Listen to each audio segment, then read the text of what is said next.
I'll go through some of the housekeeping because you were Avi. I was Avi. Let me wear my skin cloak and I'm good to go. Dubious leather. Nailed it. Nailed it. Love it. All right, so are we good on the cams there? When you are. Billy Z. All right, thank you everybody for joining us tonight, and as we play through Curse of Strahd every other Sunday, and this is one of those Sundays. So we are FeatherFall Tabletop. Thank you for joining us. We got a few sponsors that we'll get through here, let you know about them. I don't want to say get out of the way because I feel like that's doing them kind of a disservice, but I'll let you know about them and the great services that they offer. We do have Found Familiar Coffee. Link down below is going to take you to their website with all of their array of different coffees. You can get a 10% discount at checkout if you use code FeatherFall. Right next to that, you'll see a Skull Splitter logo. You can click on that. Check out their website, full of new dice. They just finished a Kickstarter a while ago. I assume those will hit their just stuff for general purchases soon, but keep a lookout for that. Use code FeatherFall at checkout for another 10% off for a total of 20. I think I've made that joke before, but they stack for sure. We have a one-shot on Monday with Ray here, that would be April 27th. That is tomorrow. Dreaming River, you can check that out 6:30 Pacific time tomorrow. That, unfortunately, will be our final one-shot of this season. I mean, not unfortunately, we're wrapping it up. We're moving on. So there won't be any for a time period after this. But we are taking applications for DMs to run a one-shot in this community one-shot section of our channel. If you would like to do that, check out our Discord down below in the community one-shots channel. There's a pinned document that you could fill out an application to run a one-shot on our channel. We will have I call them seasons, but it's kind of weird, but we will have a new season of those coming out here in a month or two. So just be ready for those. Some sad news, but good news, I think we can call it that, is the Gods We Know are moving to a different channel. That's the sad news that they're moving, but the good news is they are still active and still are going to put out their games every Tuesday. Along with that, you're getting the Mind and Martyr. Hopefully I got it right. They are on Friends Who Roll Dice now, so go check them out. Give them all the support you can as they transition into that new channel. There we go. That's it. Except for, this is Curse of Strahd. This is session number 9, titled, Welcome to Vallaki, All is Well. We have a special sponsor for our run-through of Curse of Strahd on this segment of FeatherFall Tabletop. It is sponsored by Roll20. They got tons of projects going on there, always updating, speaking of updates, always making their interface for you that much better. So check out Roll20 at roll20.net. This is how we roll, and I appreciate them for sponsoring us through this. Recap of Session 8. Do you guys know what happened? I feel bad doing the recaps myself without asking. I do. Cinna, don't you dare start screaming when I'm about to talk. Timed. And there's the culprit. Well, we decided to push ourselves forward the final 8 miles. Thank you, Cinna. Just agreeing with you. I know, she really is. She's such a pain in the butt. You can tell you're not talking to her. Right? We have decided that we were going to push on to Vallaki, and Cass and I got to have a little chit-chat. I think there was an apology in there about bringing my body back to life. I'm not entirely sure, maybe. Let's see, what else? Bull ended up dropping his disguise for Irina. And we ended up learning that there was a mad wizard that came to town and riled up some villagers, including the vampire that we fought a couple sessions back. Yes, and a vampire. And we ended up running into a couple of hunters. Thought everything was fine. We got them to back down. But the downside was the minute we turned the corner, we were attacked by a couple of werewolves. Turns out those hunters were a little bit more sneaky than we thought. But we survived. Some of us better than others. And we are now at the entrance to Vallaki. Yeah, nice notes, Dax. Thank you. Yeah, perfect. These hunters did offer you a warm fire to spend the night with, as it can be dangerous in the Savalich woods in the night. All the better to eat you with, my dear. Yeah, something like that, exactly. So yeah, you did make it to Vallaki, and to the gates of, and it is... Man, sorry. I had one tab open that now is not there. So let me pull that open. But you made it to the gates of Vallaki, and it is nighttime, like it's dead of night, like late night. You see a few torches lit on the outside of the palisade that surrounds this town. Wooden timbers that are lashed together, pointed tips. There were many pikes that had wolves' heads on them, kind of leading up to this gate. That's a thing. Here we are. Okay. And so there's sturdy iron gates. There are a pair of shadowy figures standing behind them that you can see kind of pacing back and forth. Planted in the ground, flaking the road outside the gates, are half dozen pikes with wolves' heads impaled on them. I think that's like right where we left off, so I feel good letting you go there. Well, thanks. Stare for just a moment, probably. Just at the mounted wolf's heads. Yeah, and there's at least half a dozen of them that are just kind of strewn about in no particular order. Yep, wolf head that's been severed on top, tongue's kind of hanging out the side. Did we take anything from the other wolves that I guess would be like a trophy of sorts? They turned back into people, so... Yeah, they did transform back into those familiar faces of the hunters that you saw before. Well, Ismark, we here? That yes, that is true. This is the place from with all my notes and word of mouth. We should probably enter. You lead So the it's no way. time like their presents in. After you. You want me to go first? You want? Well, why not? It is your sister.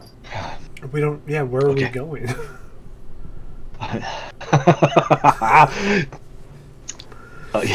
Well, once we get inside, I know where we are going. I just thought that maybe he would talk to these guards, but I will do it. And he kind of stands up a little bit taller, starts walking forward. Excuse me, we have come from the village of Barovia, and we are seeking Lucian Petrovich from St. Andrew's Church. And you see a couple of those shadowy figures kind of stop in their pacing, put their pike down in the ground, and it's this long stick that could definitely poke through these iron gates and be able to reach whatever's on the other side. Come back in the morning. No reason to be walking around at night. He turns to Ismark turns to you. What do we do? I mean, we can just set a campfire right here. It'll be fine. We can wait. Ismark turns around back to the guards. Well, I guess we will set up camp right here outside your gates, or you can let us in and let us into the to see the St. Andrew's Church. You know, we are fine people. Coming from the one that doesn't like camping, that's pretty rich. Yeah, tech. You think they want their campfire right in the middle of the road, right in front of their gate all night? Nah, I don't think so. They're gonna let us in.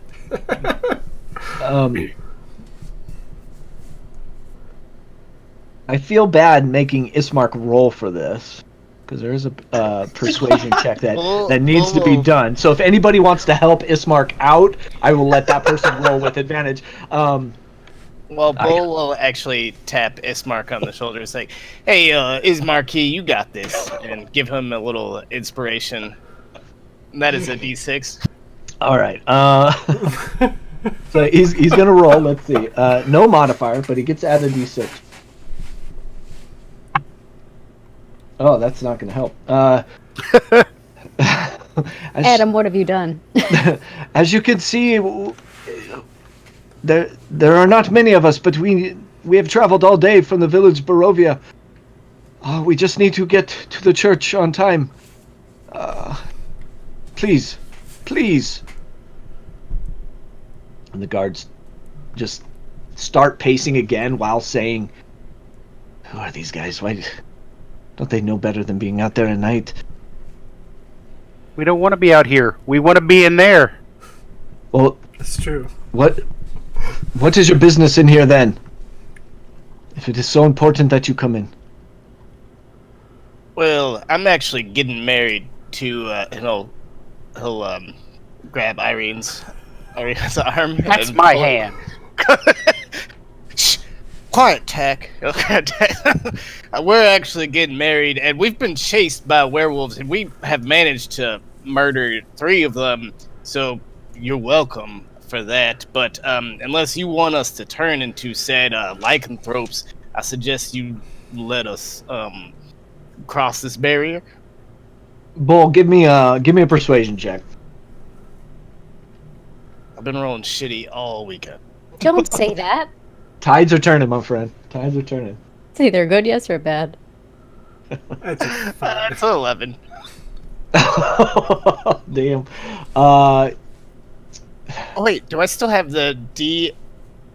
Was it a D8 from Yeah, I'll give it to you. whatever we were rolling numbers a long time ago? Because you're gonna need it. It pops up to a 14. Okay. Well, I've never heard of anybody getting married at night, especially this late. Do you have any silver weapons? Just this silver tongue. Well, no, we've got a short sword. Sorry. If you have a silver weapon, let me see it. I think it was handed to somebody. Cass, was that you? Did you give it to Cass? I think so. Oh yeah, I have. I know we had talked about it, but I can't remember if it. Yes, because I made a boo boo. So I have it. It's a silver short sword, right? Yeah. Yes.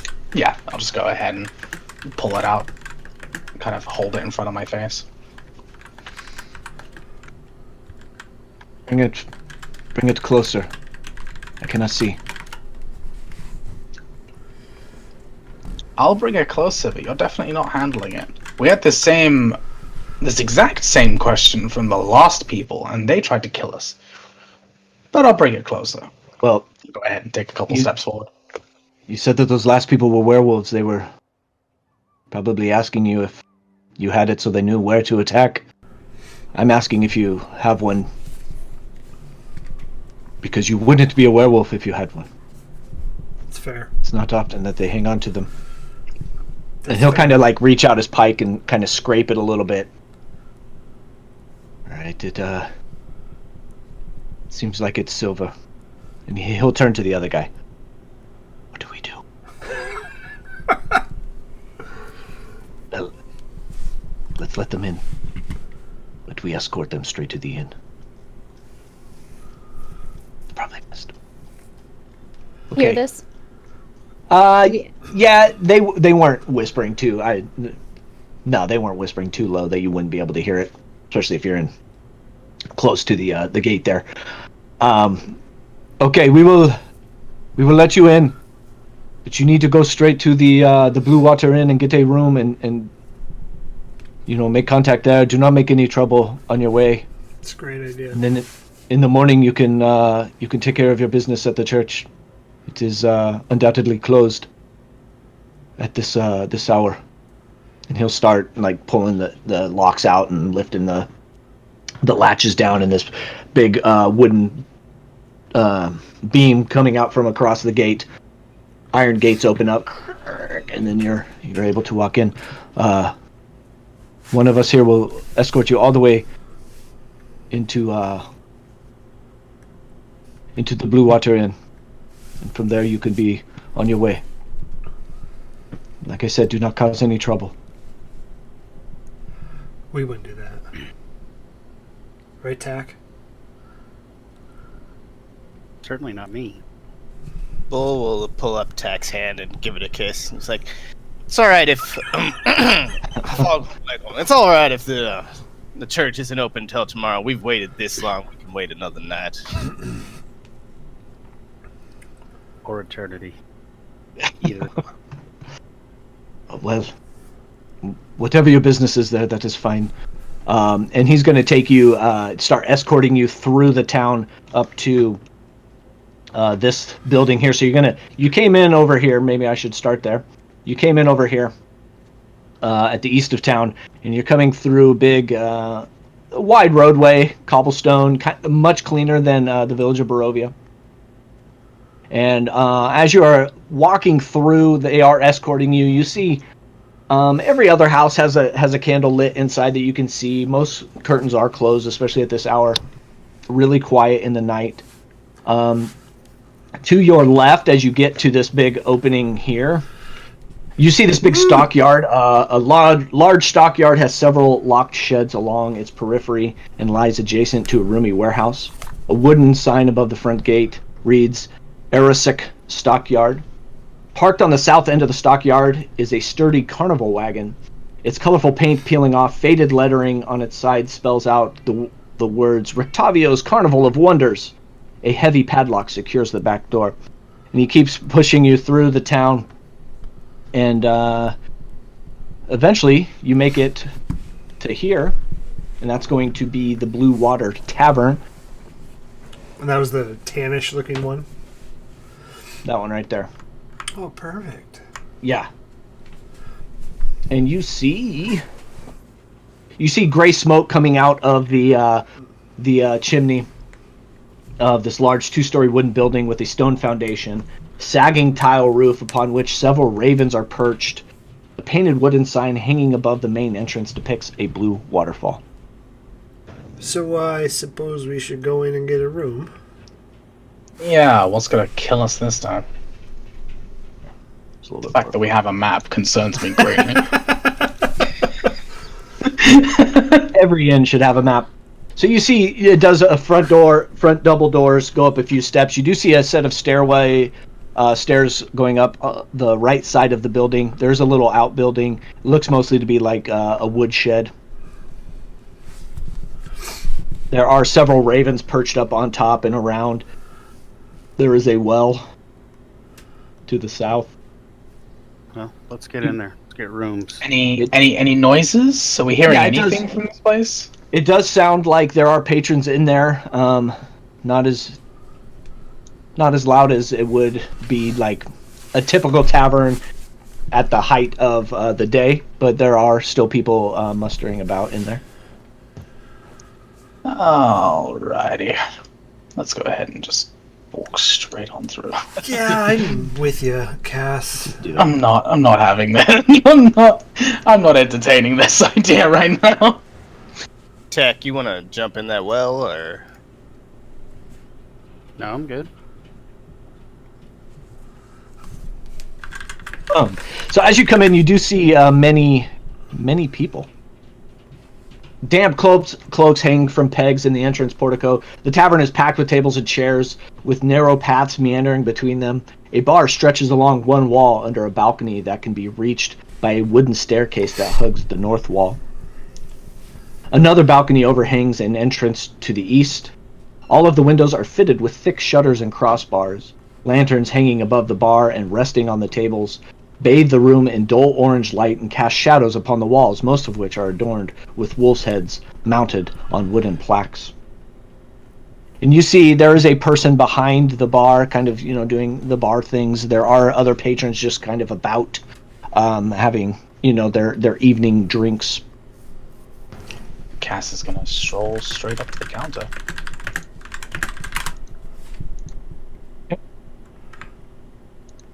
And at the counter, you see this man. Hopefully, you can all see that in. Oh, they look snazzy. Yeah, so you see the man on the left there with the black and gray peppered beard. He's sitting behind there. You see his the woman kind of moving about. And then, of course, there are the two children that are just running kind of amok. It's probably past their bedtime, but they are moving throughout the bar like they own the place. Like they've been here 100 times before. They're just kind of scurrying all about and around.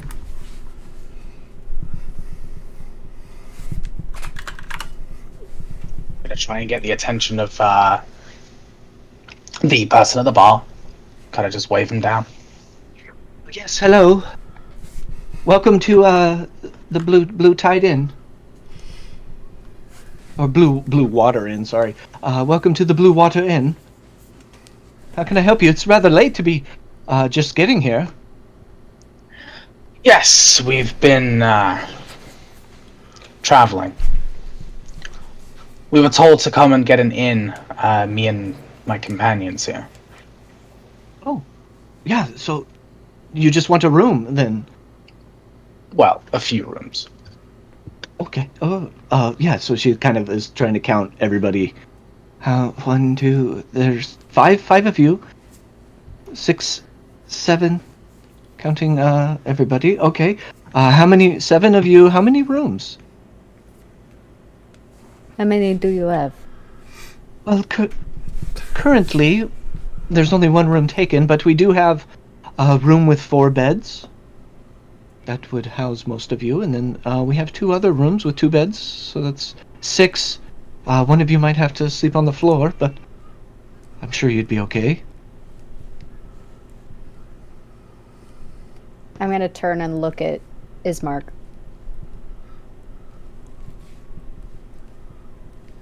Well, will you be needing a bodyguard in the middle of the night? It would probably be best, yes. I mean, I think it's safe here, but you never know. Yeah, we could probably take shifts. Just rotate in and out.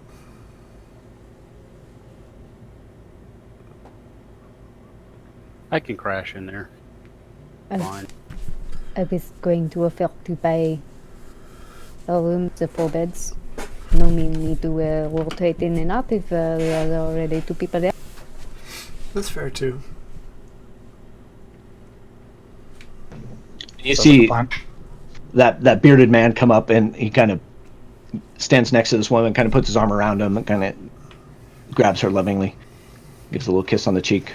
What do we have here? These people seeking a room. You're not going to give them a room without giving them a meal first, are you, Donica? Well, they didn't quite seem like they needed a meal, but with every room comes you do get a meal. Tonight we have, what do we have? We have hot beet soup that is very fresh and made today, and you will get a loaf of bread. If you would like a wolf steak, that might be an extra charge. Certainly not a courtesy that we're going to turn down, I think. Although the steak will not be for me. So just the soup then. I can eat yours. It's fine. No need for good meat to go to waste. Okay, well, if you want to have a seat, we will make sure the rooms are ready. We will get you some food coming out. And I would be silly if I didn't ask you if you wanted any wine. We have the best wine. And we should cover costs too. It'll be 1 silver for each room, so that is a total of 3 silver. And then if you want any a wolf steak, that's going to be an extra silver. I think Ismark's got the tab on this one. Oh.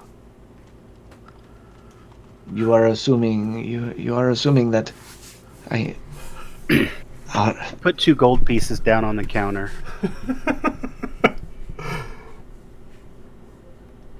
that's going to cover it, and Ismark will grab him and kind of slide him over. This should be enough. But we will, the rooms and the soup and the steak and wine. Okay. Pull out. Go ahead. So pull out another gold and say, go ahead and keep that wine coming. Maybe an extra steak. But I do have one question. Who are these 9 sisters that look exactly alike in the bar? Yeah, so those are just Vallakian citizens, just kind of about. You do see a couple individuals that look a little different. Let's see. You see two people that are like covered in pelts and just kind of gruff looks on their face, sitting up towards the top of the bar, and that would be these 2 individuals up here. This guy is actually over here in the corner. Kind of, he's got big arm. He's doing this big arm thing, just kind of telling the story, and kind of everybody's sitting watching him. And these 2 individuals in the center of the bar are kind of just sitting, drinking, not really paying attention to anybody. After seeing the hunters, I'm gonna go ahead and grab like a little bit of cloth from my bag, pull the silver sword out just enough for people to see, and kind of begin to just clean off the bottom of the blade quickly, and then resheath it. Perfect. You don't notice anybody like overtly go, "Ooh, silver," but somebody could be watching. I don't trust those hunters, not at all. Who's the? So there is. Go ahead. I was gonna say, who's the dapper fellow right by us? So he is sitting there, standing in front of this little crowd, and he's colorfully dressed, half elf, who's sitting there, and he's telling the story. He's just going over and over again, just of like these times when his traveling circus and the tent caught on fire, and he's talking about how everybody had to rush in with buckets and barrels and water and dump it around, and it's like, we barely made it out. It was so hard to put on the show the next day, and he's just kind of going over and over again. He's kind of covering story points repeatedly, like it's a cool story, but he wants to keep saying it over and over again. And at the last minute, Piccolo came in with the smallest of buckets, and he dumped the last douse of water on the last flame, and we were able to continue the show. And everybody starts like clapping and like, I'm going to very loudly, a very deep throaty laugh. Oh, this is funny. Bull, I believe you could tell a better story than that. Bull will do like a slow clap walking up. It's like, yes, the show must go on. Excuse me, sir. What? Oh, hello. Perchance. Well, can you say that one more time? I'm sorry. What is your name, perchance? Oh, my name is Rictavio, and he reaches out his hand. You may have seen my carnival wagon as you walked in. I'm the ringmaster of that carnival. I was just telling about the time one of our tents caught on fire, and my little monkey named Piccolo came in, and he put the fire out with the last little bucket. Oh, a monkey put out your fire. Well, What? it was a team. It was a team effort with everybody, but Piccolo, he put the final, like the cherry on top, the finishing touch. Did we see this this cart walking in? Yeah, so it was that cart you saw in the kind of roundabout Arasek stockyard, and it said Rictavio's Carnival of Wonders, kind of in faded paint along the side of this carnival wagon. Okay. Bull will be like, oh, I didn't realize you were a fellow traveling performer. I'm assuming you must have heard of the traveling Avods or the amazing Avods. I cannot say that I have. What was your specialty? A little bit of everything in Did you have a pet monkey? No, I did not keep an animal in a cage. We just kind of, Well, we had a bunch of people who specialized in a little bit of everything. well, that's kind of vague. I mean, I gave a well-detailed story about this fire. You haven't. Gave a well-detailed story of an accidental fire that almost ruined your whole business. Yes, I suppose. Well, you're only as good as your weakest link, and we hired a local boy who did not quite know what he was doing, and the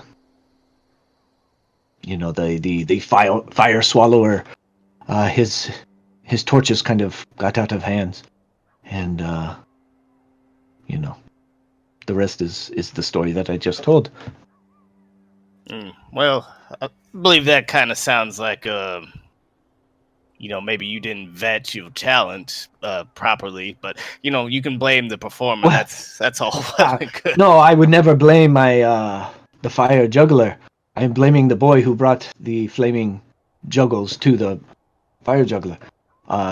Sometimes when you come into a new town, you have to snap. You have to get people in line quickly, and Anyway, that was my story for tonight. And at this point, you see Donica, the woman who took your order, is coming out carrying a like a paper wrapped thing with 2 apples on top. Rictavio, here is your order. And Rictavio's, I must be going. I have to go feed my portly friend. I will see you all later tomorrow. I will tell you a news story about something else. And he's going to move and start to head out the building. Yeah. Did he just say he had to go feed his portly friend? Gang, I think I have made my first enemy in this town. Donica, who's standing there, says, "Oh, I'll let you in on a little secret. The apples are for his horse, who is Drusilla, who's staying in the stables.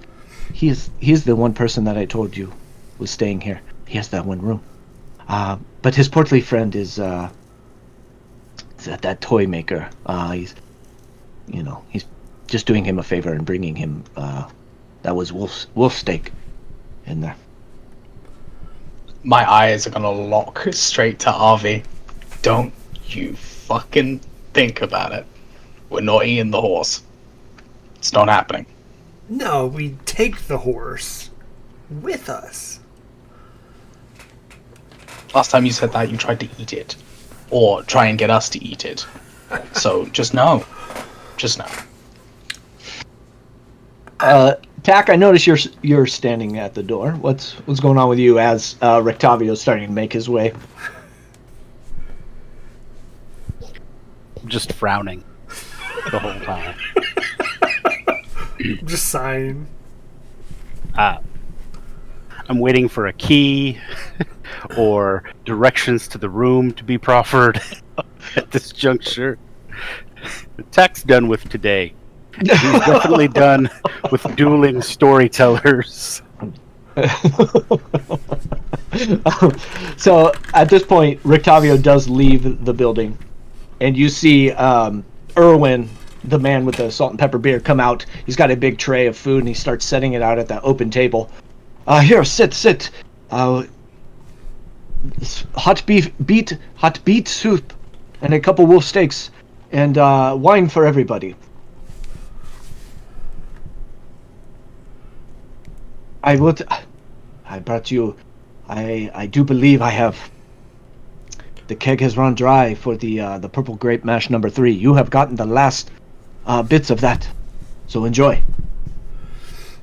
Thank you. The dregs, my favorite.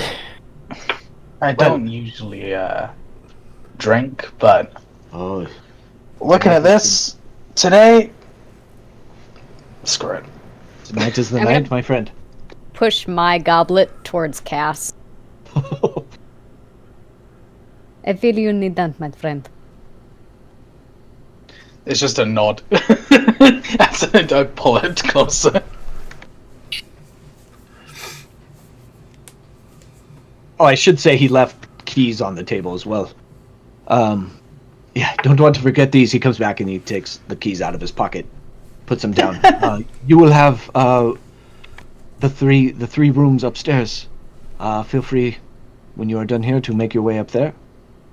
I'll reveal those for you. They're up a little bit on the map. Battle map of rooms, huh? I thought you were talking about Rictavio left his keys. I was like, oh yes. Just, you have the rooms that are connected with the outside stairs, so you will have to go outside and up the staircase. And he'll point up to that balcony on the east side of the building there on the second floor. Your rooms are right up there. Out of curiosity, is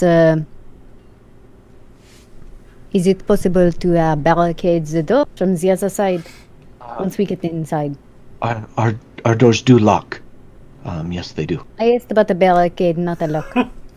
Well, I mean, I cannot say I've ever had this question. You can put the dresser in front of the door? Is that enough, or do you need more than that? That will have to do. Thank you. Curious. What might you be barricading yourself from, if I might ask? They have night terrors. I'm scared of Makes me everything. feel better. And with that, I will pull the bowl of soup closer, just I guzzle my muzzle into it.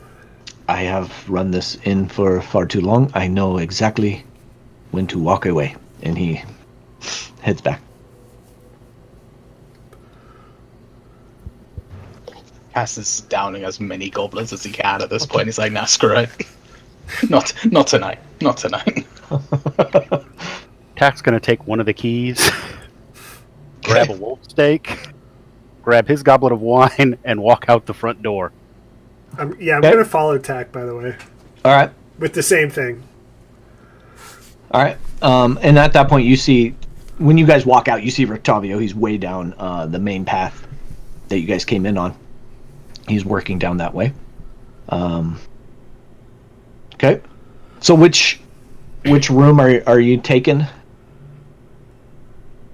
I imagine Irina and Ismark are going to be in the room with 4 beds. So they'll be kind of paired together, and then there's room for 2 more. Yeah, I I'll believe be Mena going in said- there. Okay. Yeah. I should get there too. Okay. What's so Avi and Tack, you guys head outside upstairs.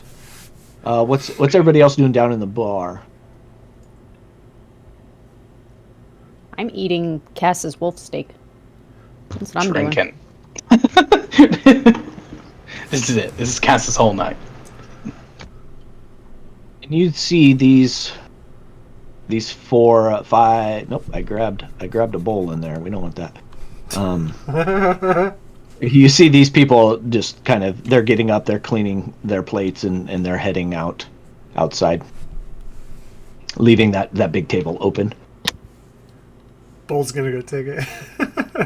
Yeah, he'll swoop over there like immediately right after they leave, and I guess motion the rest of the crew Yeah, over. it's a bigger table. Ismark turns to everybody that's still sitting at the table. Thank you all for getting us here. Although our task is not done, we do need to make way to the church first thing in the morning. Yeah. The father there, Lucian, he will know what to do, and he'll turn to Irina at this point, and Irina, you will be safe. Now, what exactly are you expecting this father to do? From what I have heard, is he watches over the only hallowed places that Strahd and his minions cannot step foot on. So it is very important that we get Irina there. She will be safe. It is the last bastion of holy land that Strahd is forbidden to go. And that's the church and not the whole town. I saw a bunch of... Well, I mean, you saw them too. A bunch of werewolf heads outside of town.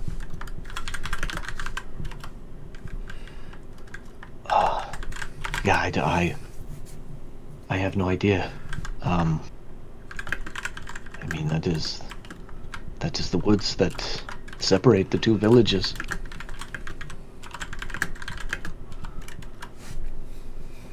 I mean, I cannot speak for all of Vallaki, but I know that this church is okay.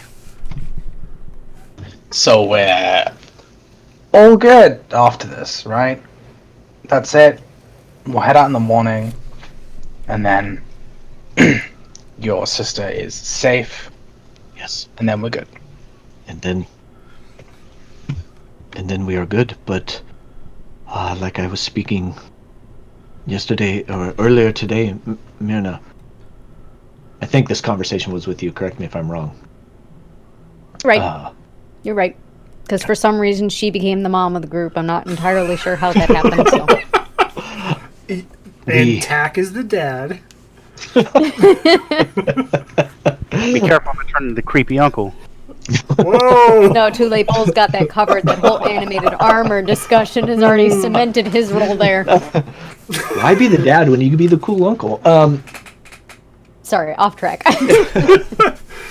Like our previous discussion, my focus will be turned to you all and figure out why you are here. There's a reason travelers come to Barovia. And most of the time they become Strahd's playthings, but my gut tells me that your stories are all different.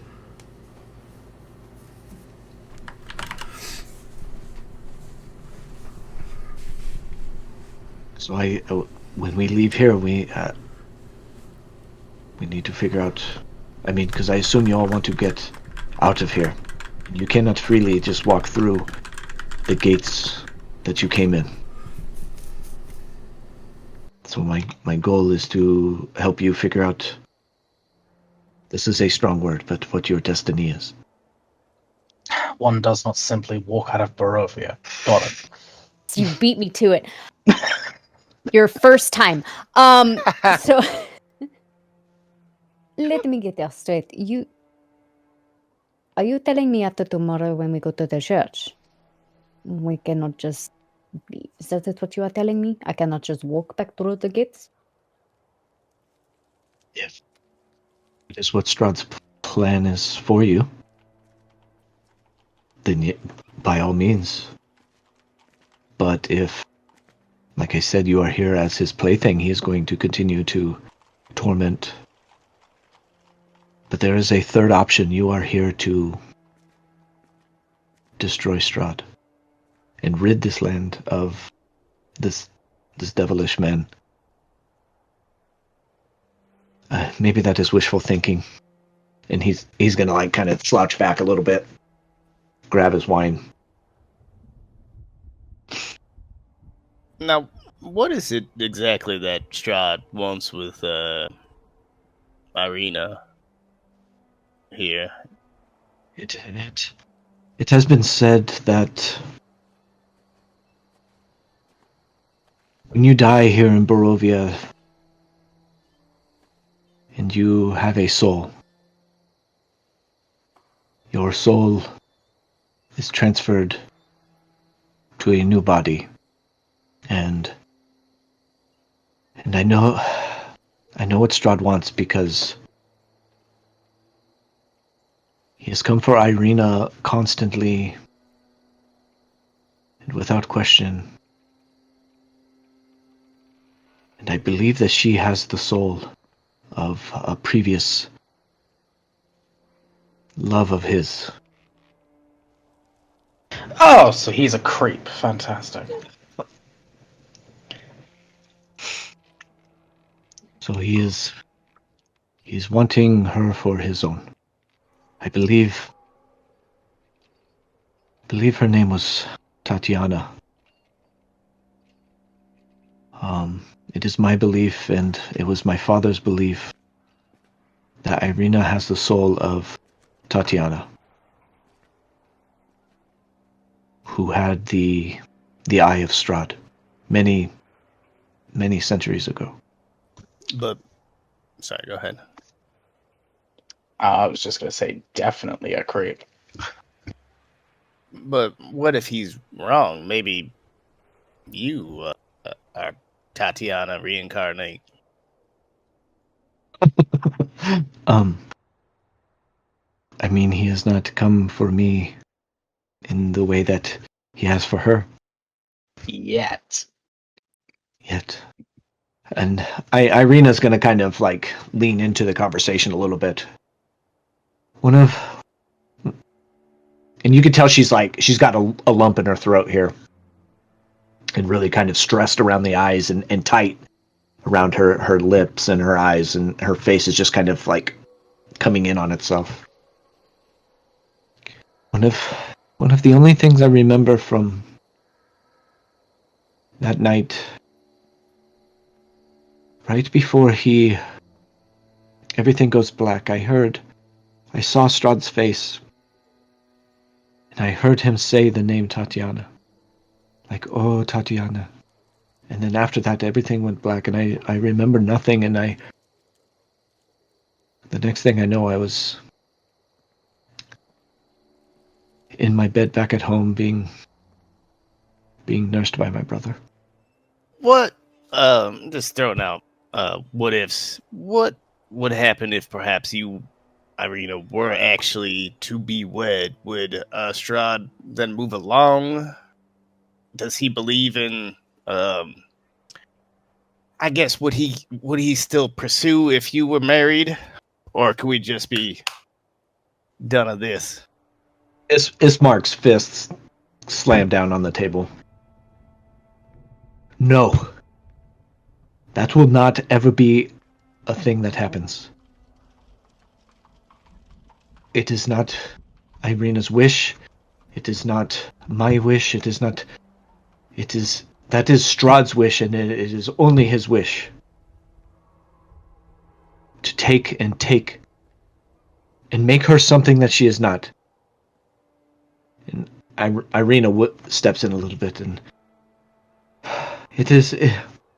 my brother is right. It is. Nobody here has been in that close proximity of Strahd. And I saw into his eyes right before I blacked out, and everything I saw, it was of nightmares. It was of the devil himself. It was of fire and brimstone and death came pouring out of his eyes, and I would like that we do not entertain that outcome for me. Please. Oh, I think y'all might have misunderstood. I meant if one of, I guess, our party married Irina, and then Strahd would be like, she's married now. I must find another love. I spit soup. Dark red beet soup comes out, staining any napkins. And let's move on to another topic. And just staring at Bull. Shall we? It's been a long day. And I think we are all at the ends of our wits.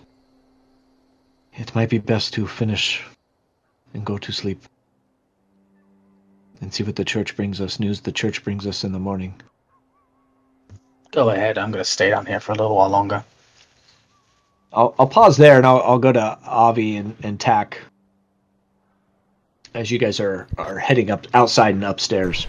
And as you come back in that doorway, you can see down over the balcony, and you can see the rest of your party having that conversation. Move to the bigger table. see everybody else kind of just scurrying around. You do see two kids running around down there. Like you get this aerial top-down view now, and you see them just kind of like in and out, weaving in and out, just kind of peeking in pockets and just zipping around everywhere. Well, I'm gonna go to the room that Tack is not going to. Okay. And do the rooms have windows in them? Yeah. So each room has the two rooms with two beds have two windows that look out over the entrance, and then the room with four beds has three windows. So I want to try and see if I can see where that circus guy went. Okay. So you're going in one of these, the bedrooms with two. Yes, correct. Yeah, I'm gonna go into the other one with two, whichever one Avi opts not to. Doesn't Alright. make any difference to me. Well, do you guys And want then to pick your rooms, and then I'll go top. Okay. And Avi, do you have dark vision? Yep. Yes. Yes. Yeah. You're that fire genasi. You get the dark Right. visions. Yeah, that's right. That's right. Cast Yeah. it. You don't have to rub it in, but all right. None for the water Sorry. genasi. Yeah, deep water doesn't matter, but fire more of guy a- who can make fire apparently also has dark vision. Should have kept that up in my noggin. As I was just reminding myself. It's fine. It's fine. I don't take it personally at all. All right. So Avi, I'll move you into this bedroom here, that top one, since Tack took the bottom one. College, thinks. Yeah, you can give me a perception check. I'd say with disadvantage since it is dark, and by this time he's way down the road. Sure. Sure. 16, double 16s. Plus 4 is 20. Very nice. Ooh, very nice. So you see him just kind of just strolling down the street. Since your windows look down that main path that you came in on, and he's about halfway to the gate. Like he's just moving way down that way. You can't really tell where he's going, but he is on that main road, moving way down there. I'll say he's he's about halfway. I was gonna ping you, but you're not on the map. But yeah, he's still moving down that main path. Is he looking? I don't know, like suspicious, or is he just? No, he's got a good pace to him, but he doesn't look like he's not like ducking in and out of shadows or anything. He's just, a good pace. Sure. Like he's going somewhere. Okay. Okay. Yeah, I know. Jack? Just try and keep an eye where he goes. Okay. I'm gonna say after a certain bit, he does kind of go out of view, just with it being so far away and dark. He does kind of disappear. Okay. And you don't see if he went left, right, or continued down, but about halfway down, you do start to lose him. Can you see his horse in the stable? You could check the stable. But I can't see it from my window. No. Okay, that's fine. Tack, what are you doing up in your room? I lock the door, Okay. and then I get out my spell book, and I study. And if anyone knocks, I ignore it. And after about an hour and a half, I go to sleep. Real page turner. Read your Grishams.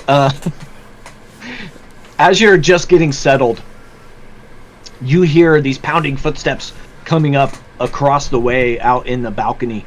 And then you hear a door open, a door slam real quick.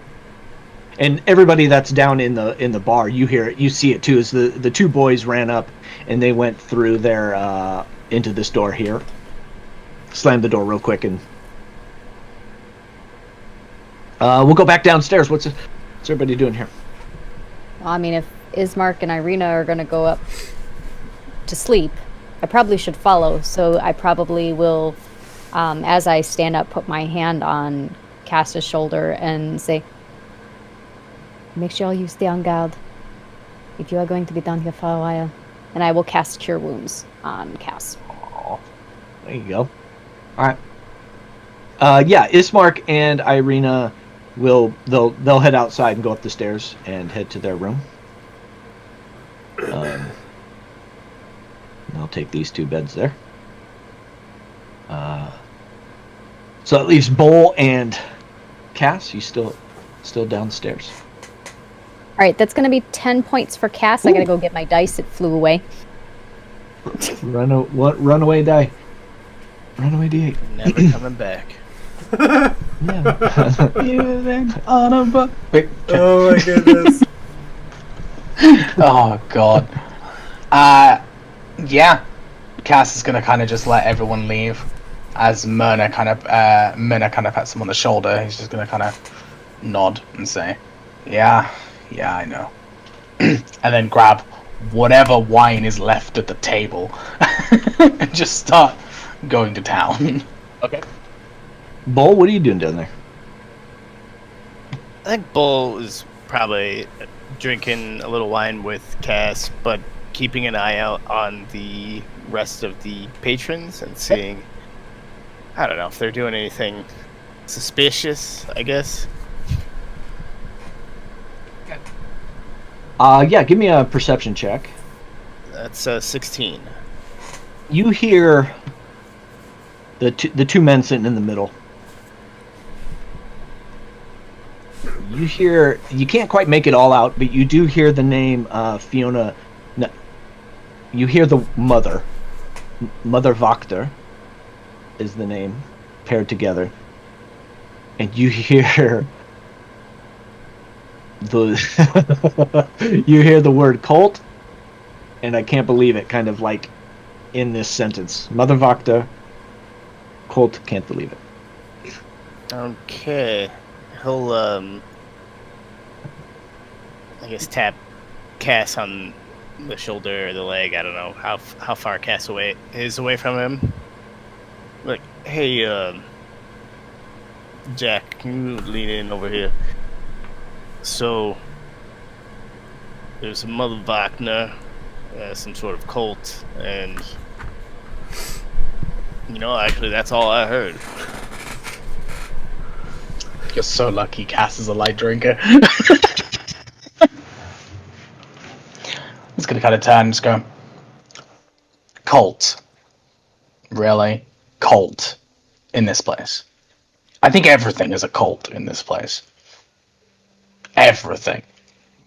Yeah, I suppose that's a possibility, but, we're newcomers in here. We could be, the first to be... I mean, that's not wrong, but, everybody can... everyone can handle themselves. Although, Well, he's gonna kind of scan across the bar and just... Yeah... I don't think we got much to worry about. We're fine. Bullshit. To be fair, I think about 4 out of 5 of us can handle ourselves, but Ass just sinks a little bit deeper into that bottle. no, I wasn't talking about you. I was talking about somebody else in the party that is not here at the moment, presently. There's actual silence from Cats. He's just... Shortly after, you see these 2 men stand up and walk on out. And as they kind of get up and turn and face you and look you head on, you see that they do carry some of the same features, like their nose and chin line are much in the same. As in twins? As it not twins, but definitely like siblings. Related. Okay. Yeah. I was kind of looking, go, see? There you go. 2 more leaving. We'll be fine. We'll be fine. A couple more patrons get up and walk out as the evening starts to die down. Those two fur-clad, dour-looking men are still sitting over there. Huge, like, broad axes next to them, long sword, and they're just kind of just doing their nightly routine of drinking them out of wine that they have. Who did you say this cult belongs to? Who did you say we have to look out for? I believe this said Lady Wagner, but the 2 that were discussing this just walked out. Do we want to follow or Vakna.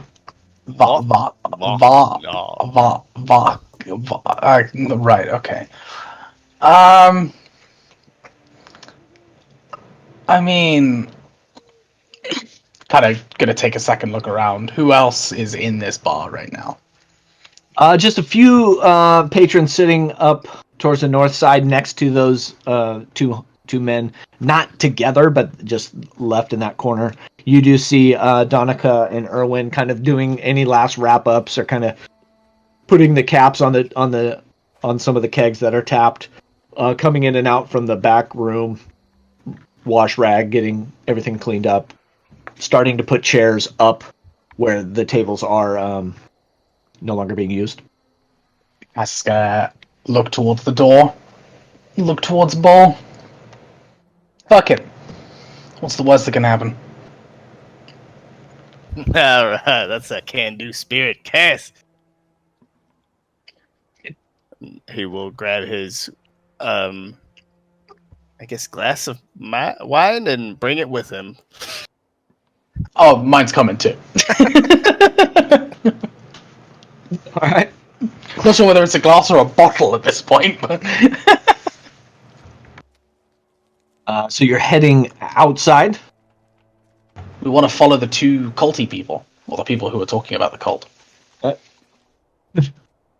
right. So yeah, you guys head out, and you see them moving down that main path that you guys came in on. Give me a stealth check, and I'm gonna say with disadvantage for Cass, and a regular stealth, just a straight stealth check for Bull. Scale armor, I'm already at disadvantage. All right, then can't get any worse than that. Roll 3 times and take the worst. That's 18 for Bull. You're right, it can't get worse than that. That's a nat one. Oh yeah, I do it. So just as these two men get to a corner, and they look like they're going to turn left at the first intersection, they're going to turn left. Cash, you trip and stumble, and you spill, and your wine hits the ground and kind of makes a tumble. They stop and turn around. Can I help you? I hope so, or we wouldn't have followed you. Just want to ask some questions. That's all. Now you're following us. Oh, hold on. No, we're not following y'all. My friend's just a little drunk here. It's actually his birthday, and he might have had a bit too much to drink, as you can see. Hey, you might want to get him up to a room. You know, we'll probably go ahead and do that. Do you know a good spot? Where are y'all heading? Well, we're going to go to our house. And I imagine you got a room at the Blue Water Inn. So you might want to turn around. Wait. Kaz is going to go ahead and kind of pull a copper coin out of his pouch. Just go, pennies for your thoughts real quick. So, we heard you chatting about some kind of weird Club Tropicana thing, and we were wondering what a little bit more about that. That's all. And they both look at you, Bull. You need to get this guy back inside. Obviously, he is not well. We're gonna be about our way. You be about yours. And they're gonna turn, and they're gonna start walking up that street that they took the left on. I thought the whole point was we were meant to be asking them questions. I think the whole point was we were supposed to stealthily follow them, but Bull call out, "Be seeing y'all around." You should have told me. I have a lighter shirt than this in my bag. What? It makes less noise. It's not as chunky. Cass, So, you are. you know. Come on. And he'll like put his arm around Cass and kind of like steer him towards the outside stairs, up towards our rooms are. Probably best. I felt Yes. like as the air has kind of begun to hit, I feel like that's just made it worse. Oh. As Bull's put the arm around, like he just looks towards Bull and just goes, "We fought fucking werewolves today. That's weird. I haven't fought werewolves before." You guys know are what? stumbling up top, and I imagine are up on the upper balcony. Yeah, I don't think I have either, but here, and he'll hand the rest of his wine to Cass. He's like, I think maybe you should finish this off and pop into bed here. Yeah, you're always full of good ideas. That is what I'm known for. I'm gonna go ahead and stagger wherever Bull is throwing me. So you come up. Yeah. What doors are you checking? So none of you have a key. So you're just kind of. Well- all three keys have been claimed. Point of order, I would have waited up for the two of them because I do plan on barricading that door. Okay. So I would have waited to hear them coming up and... All right. So I here, I'll imagine- even make myself stand in the hallway like the grumpy mom. Would that make you feel better? There you go.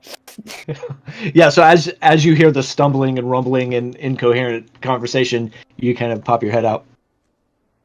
Hey, Myrna, I'm just... Man, it's been a while. Yes, it has been 30 minutes. I Are you I ready think to call it a somebody... night? What was that? Go ahead, Adam. Sorry. I think somebody may have slipped something into Cass's drink here. I was arm wrestling that big fella in the corner, and I beat him. And while I wasn't paying attention, Cass got visibly much more drunk than when I left him. I don't remember that part. Exactly. You don't remember that at all. It'll be patting Cass on the shoulder. I am not even going to question it. Where will you be sleeping tonight? Yes. Okay, you are... I'm going to check tax door because it's the closest. And Yeah, find it is locked. It's locked. So I will try and open Avi's door, and finding it unopened or unlocked, I will just gesture for Cass to go take the other bed. Yeah, I'm not asleep though. So I was watching out the window the whole time. And all of a sudden your door that just is true. opens. So Avi, you did see Cass and Bull walk down and immediately come right back, kind of trailing those two men. Good night. Well, Cass, you coming in and just planting? Yeah. Just this kind of this stagger, this nod, and then just. All right. Yeah. Avi, do you mind if I borrow your dresser to barricade the door? no, yeah, go ahead. I'm not using it. All right. I will make sure the door is locked, and I will All right. put the dresser in front of it. Okay. So you're back there. Where we got? Cass. I guess, Bull, do you want to follow and take the fourth bed? I mean, where else are you going to go? Yeah, Bo would probably go in there since he only needs to sleep half of the night anyways. Elves. That's right. Damn elves. Daikinis. I'm gonna, as Cass is passed out, I'm gonna, Cass, are you awake? Hey, Am I awake? I'll leave it up to you. I don't think we got to the level where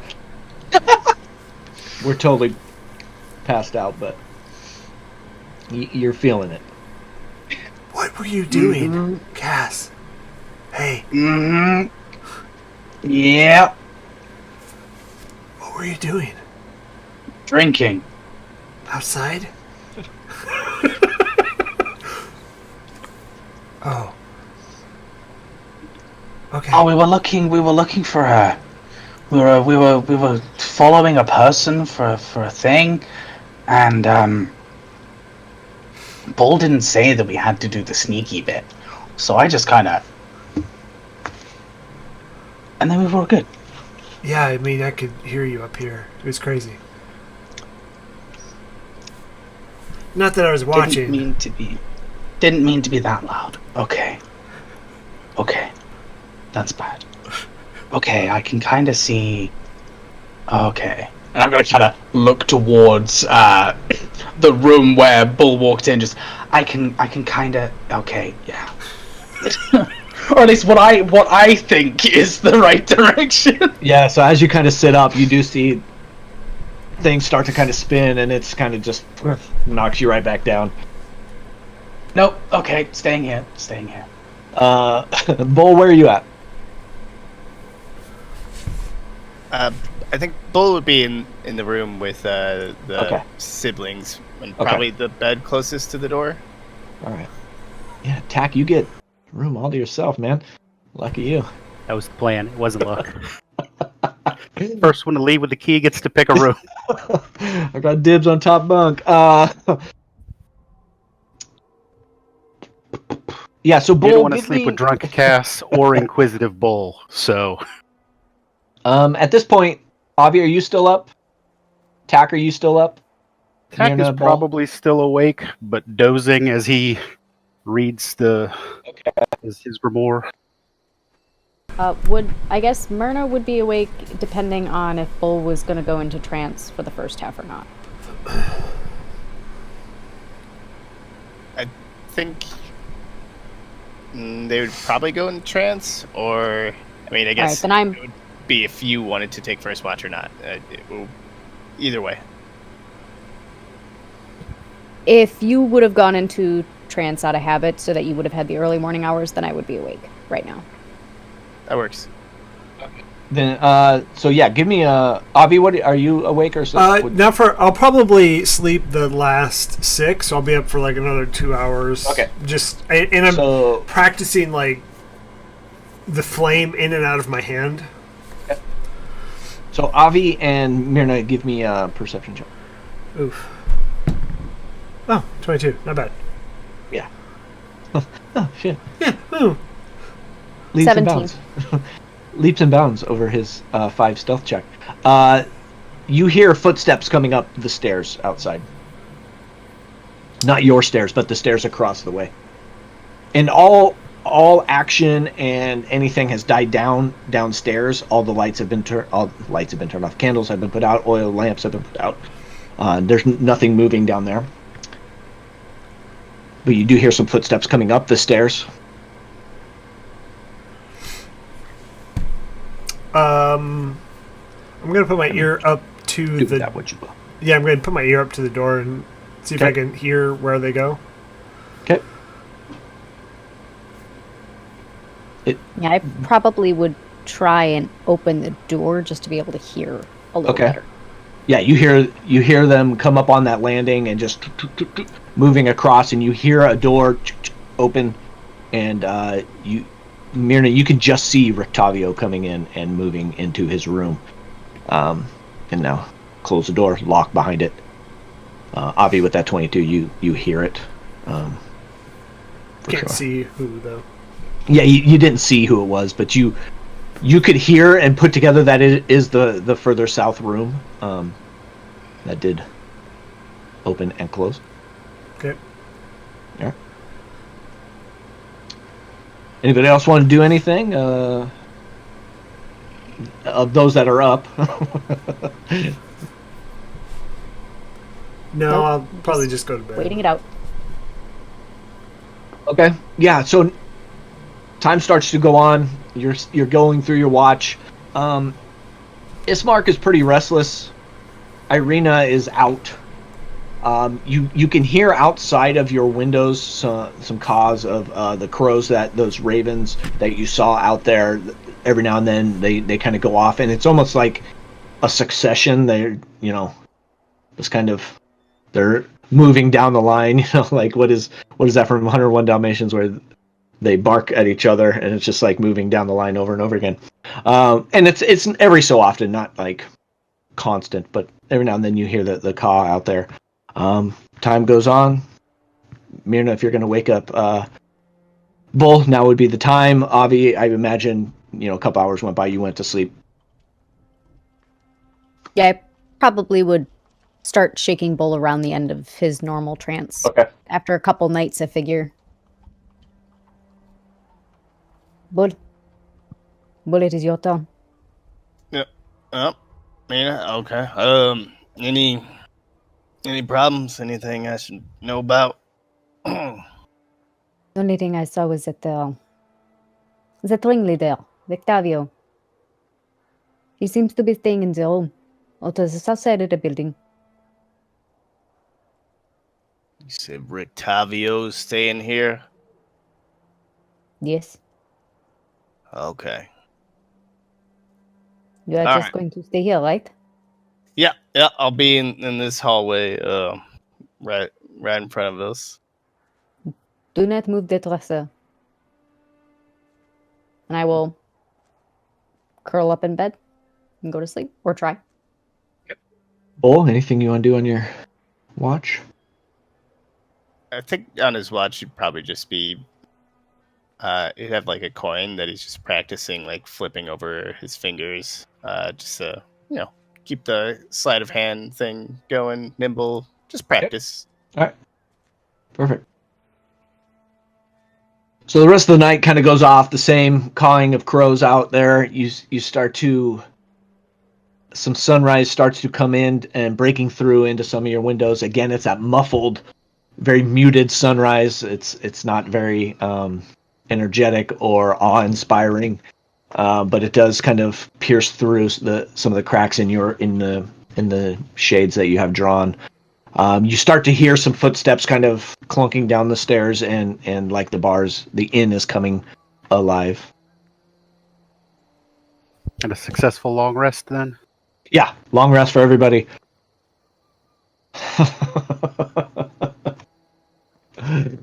Thank the Lord.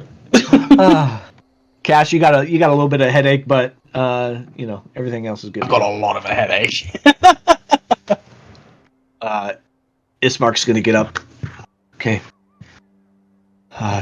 Today is the day I've been waiting for a long time. We get breakfast and we make our way to the church. Oh, I guess I should go and move the barricade from the door then, shouldn't I? So I'm going to go do that. Thank you.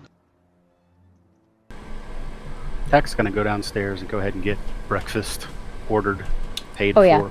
Coffee, bacon, eggs. Yeah, I'll wake up and make sure Cass is More wine, alive. because Cass is gonna need it. Okay.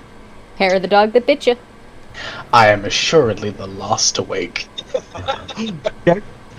So as you start to pile down the stairs, you see there's nobody in there except Erwin and Donica are behind the bar. You can get some aroma of some breakfast being started in the back room there.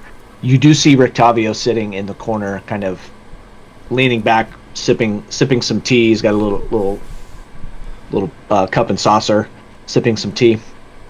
Who I can't remember who was first one down. But you can move your tokens if you'd like, or just grab a new token and we can have tokens on every level. Woo! Tokens. I'll probably wait for Cass. Fair. Noontime. Noonish, yeah. Yeah. I think Tack was the first one down. Yeah. So Tack, you see an empty inn, other than the two purveyors, and then Rictavio in the corner. Yeah, I'll put a gold piece down on the counter and Oh, breakfast and more thank wine. you.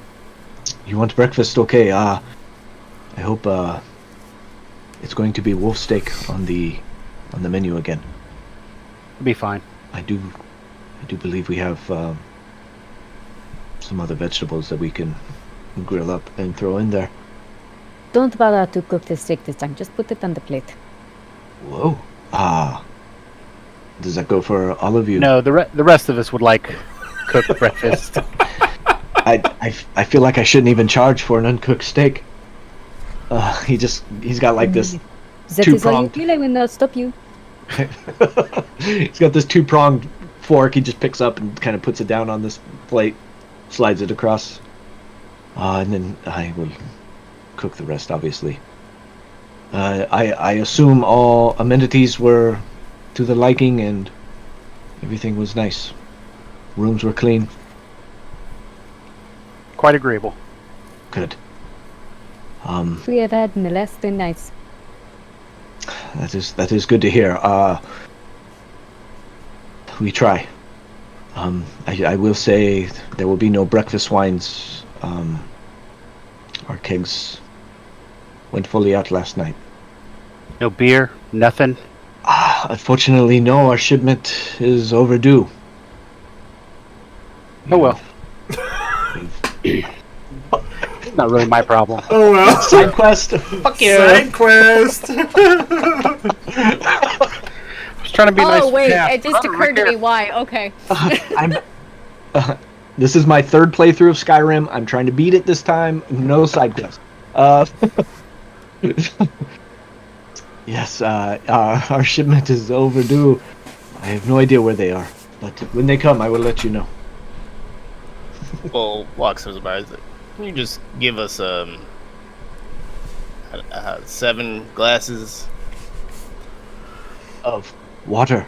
No. Just empty glasses, wine glasses, or whatever you got. Yes, there is a well outside. You can feel free to fill them up if you'd like. Yep, But totally. yeah, he'll gather some wine or some glasses, some goblets, kind of push them forward. The rest of the steaks will be up in a minute. Bull will bring the glasses to whatever table we have secured, and he will take the 2 wine pouches that he had from first session and start filling up the glasses. Questionable wine there. Yeah, you have enough there for like one round. At this point, they're kind of you're starting to wring the wine skins dry, but you do get 7 goblets full. Cass will wake up at some point. Couple minutes pass by, 5-6 minutes. Your steaks do come out and get placed in front of you. Oh, where did you get this wine? That is... Danica told me we were out. She seems to always have something up her sleeve. Well, I happen to have a couple of pouches filled with wine if you would like to purchase them. What? Is this and he's gonna like stick his pinky in one and kind of taste it. This is not purple grape mash. It is not this is not Red Dragon Crush. This is none of my wine. Where did this come from? This actually came from a very, very well-known wine cellar back in Barovia named We stole it from the Vistani. Belasco. Valentin Belasco. That's what I was looking for, that name. This is not the Wizard of Wines winery. I've never heard of this Valentin Belasco. Now Vistani, I have heard of. You stole this from Vistani. Any of Or you borrowed it. Or bought it. I don't really remember. Did any of you walk away feeling a little different? Oh, we all made a couple friends. I think we all walked away a little Oh. different. Our hearts were fuller. If you can walk away from a Vistani encounter with friends, you did well. Sometimes you walk away with some sort of new pain, some sort of curse. I don't know. I feel like they left a poor taste in the mouth. Yeah, a bit. It's got a weird mouthfeel. All right, well, big plans today here in Vallaki. Don't tell me Why are you here? Like, that is a good question. And I'll say at this point, Irina and Ismark are down. They're making their way down. So their bodyguards all left. I mean, my God. Yeah, so they would follow Myrna, I would say. I'm gonna look to them to see if they would like to share their business. But I'm keeping my mouth shut. They kind of stay rather tight-lipped, and Erwin comes in. Well, you did just miss the, we had some wolven festival where we sacrificed a bunch. I mean, surely you saw the pikes out in front. But surely you didn't come for the, what's this new one? The Burgermeister is throwing every week. It's a new event. I think he's calling this one the Festival of the Blazing Sun. Surely you did not come all this way for this festival. All right, well, you were here for something. But again, I am a smart person. I have done this a long time. I know when to walk away. And he's gonna kind of, say his goodbyes and go back in the back of the room, in through that door, to what you can imagine is the kitchen. He's a smart man. He knows when to walk away. Ismark's gonna chime in. So, if we are ready, we get moving. Yes. Okay.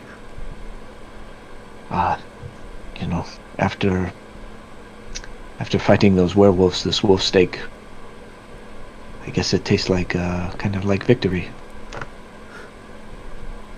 A small victory. The bigger one will come today. A little gamey, but yes, a victory. Anybody want to do anything else? Otherwise, we're kind of heading. We gonna rouse those two upstairs? Oh yeah, that's right, Avi and Kat. Yeah, I haven't Avi's come just down like laying awake, waiting for Cass to move. That thing where you're over at your friend's house, Right. and you wake up before they do. Why does he sleep in? Oh, No, I'll give it like, after I've heard everybody else leave, I'll give it like 10 more minutes and then go down. Maybe catching the tail end of that conversation.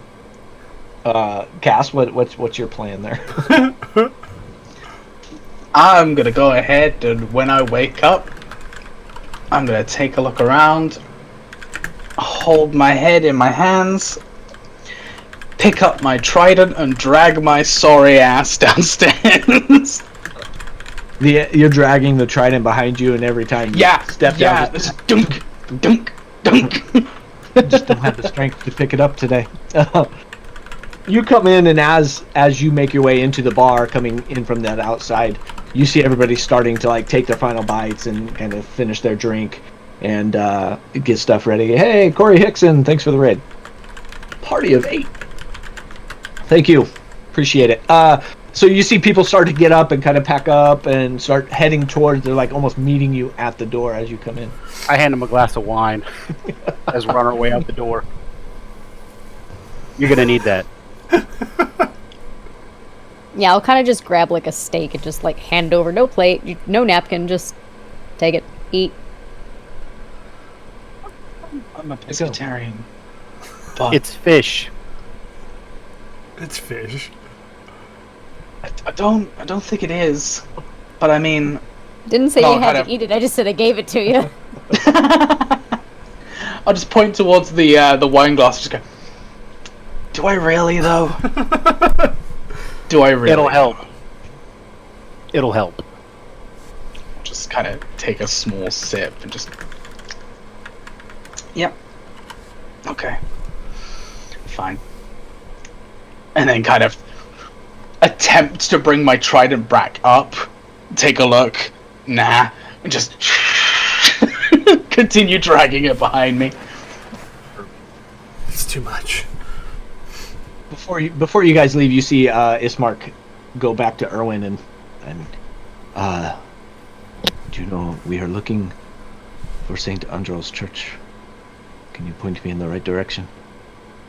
And the little conversation goes on, and points to where St. Andrew's Church is. As everybody were migrating out of there, so you should see the map of Vallaki, and you're making your way further into town, heading west, going towards here is the St. Andrew's Church. Anybody want to do anything as we move, or we can kind of fast travel to the church? Let's get rid of the baggage and then have a look around. That's fair. So as you make your way down, and you see again, like, some houses have their curtains open, some don't. You can see some light, some occupants in there kind of roaming around. A lot of, not a lot, but a few carts and such are making their way towards the center of town to start the day. But as you approach this church towards the end of this street in Vallaki, you see it just this slouching, centuries-old stone church with this bulging steeple in the back and walls lined with cracked stained glass windows depicting pious saints. A fence of wrought iron encloses the garden of gravestones next to the church. A thin mist creeps among the graves. And you are approaching. Yes, heading right in. I'd look around and see if anyone is following. Probably keeping an eye out for, was it Rictavio specifically? Or those two guys that Cass blundered the stakeout missions? Yeah, give me a perception check. That is a 12. Ooh, Great. 12. You can't see anybody particularly kind of peeking around corners and checking you out. You just see the hustle and bustle of starting a day. There's a lot more foot traffic here than in the village of Barovia. A lot more kind of commerce going on, and a lot more people just ready to start a day. Even though some of them do have a sour look on their face, there's still stuff to do. So there's a lot more people to kind of like pick through. And yeah, you don't see anybody in particular that you saw last night looking for you. So you guys make your way to this church. Opening up, going in, you see it's much like the same church in the village of Barovia. Kind of one big mass gathering place, a couple rooms off to the side. You see what is Father Lucian Petrovich, kind of with his robes. His back is to you. He's kind of preparing things and working next to this altar up at the front of the church. There is a young boy next to him, and coming out and walking towards you is kind of this brawny, broad-shouldered younger man who's got a shovel over his shoulder. He's walking by you, and he kind of like gives you the little nod as he walks right past you. I believe that is Father. We should go and speak with him. Again, I have to be the man, I guess. It is your sister. Go. He makes his way, kind of like moving through the main aisle. Excuse me, Father Lucian, is it? We would like to speak with you. And he turns around, and he's kind of he's a thin man. Got great hair, kind of swept to the side a little bit of a stubble. He shaved yesterday. Yes, my child. What can I help you with? You may not know me, but you knew my father, Burgermeister Koyanovich from the village of Barovia. He had nothing but good things to say about here, and we have a special task, a request of you. Well, yes, come into my we'll come into my office and we'll sit down and get more comfortable. And he turns to the younger boy that was standing next to him. Yeska, I need you to finish prepping for later this evening while I speak with these people. And he kind of looks past you. And he says to the person that walked by, Milivoj, make sure those graves are dug to the proper depth this time. No more shortchanging. Okay, yes, this way we can all kind of have a little more privacy. I did not... Your name... I mean, I knew your father, kind of, and he's saying this as he's walking. But you must be his boy. What was your name? I cannot remember. My name is Ismark, thank you, and this is my sister Irina. And by this point, I'm going to talk to myself for a while here, guys. You guys are moving into his office. There's enough kind of chairs. There's a big desk where he takes point behind. Yes, it has been some time since I have heard from your father. But what can I ask of you? Or what you need of me? And Ismark comes in. We need you to provide a safe haven for my sister Irina. He's caught the eye of Strahd himself, and I know that this is the only hallowed ground that is of protection, that can offer that protection. And Father Lucian kind of settles himself in his chair a little bit. Well, that was once true. We've had some unfortunate events befall us recently, and the pieces that were keeping this place hallowed have been stolen. The bones of Saint Andrew are no longer here. So I hate to say that this is no longer hallowed ground, and it is only a matter of time before Strahd finds out, unless we get those bones back.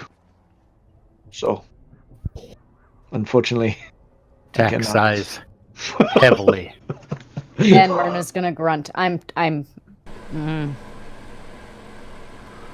Unfortunately, I cannot provide that safe haven for you at this moment. So you've gone and filled the ground up, is what you're saying. Well, Hallowed, not hollow. Oh, okay, sorry. So much. yes, it is a term meaning impenetrable by evil forces. They were kept underneath the main altar, and recently we saw the floorboards dealt with. Earth had been moved, and these pieces have been moved as well. You don't have a monster in your basement, do you? I already dealt with that once. There is no basement here. So no, not that I know of. And at this point, Yeska, the little altar boy, comes in. Father, I think we are all prepped. Everything has been set up for this evening. Very, very good, Yeska. Just have a seat outside. What's going on this evening?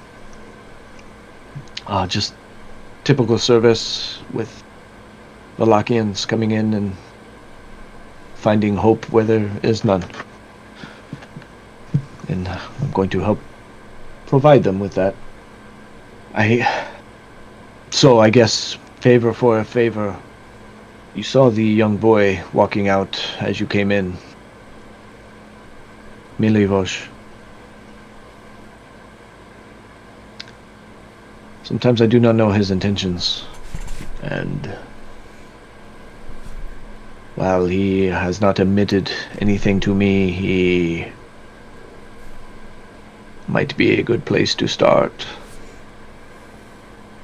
If you were to help me find these bones and get this place back to where it needs to be, and then yes, I would. And he looks to Irina at this point. I can be that safe haven for your sister. Well, shit. I agree. That's gonna gotta just eye across the party.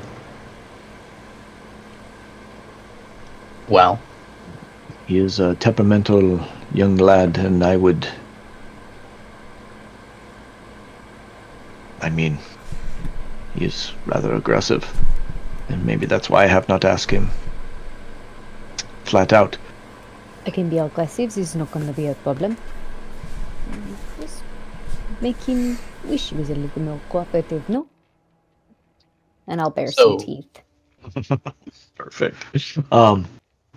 Please, I would love you to give it a shot and see what comes of it. so we're archaeologists now, Well, going I'm hunting bones. not asking. They are already dug up. It is more finding their new resting place. Can I insight check this guy? This father who is like openly like, yeah, go be aggressive to this person I employ? What? Yeah, go. creepy as fuck. Go ahead. Concerning as. Yeah, give me. I think it was more, I'm old, and I think that young dude's gonna hit me in the face with a shovel if I ask him what's up. That's a 13. Yeah. You see, like when he talks about this boy, Milivoj, you can see some fear kind of come in, and like he is the aggressor, this young boy who carries around the shovel, and you know he's got these broad shoulders, and he's an older man. He only has the young Yesik next to him, or Yeska, sorry. My Critical Role crossover just happened. And so he's kind of maybe a little bit afraid of this younger man that is paid to do the digging. Okay. And then, what father, I might have forgotten the name, but, Lucian Lucian, of course. Petrovich. We'll go with Lucian. Do you know where this, Yosk, no, not Yosk, this Milivusk lives, and perhaps why are these bones worth anything?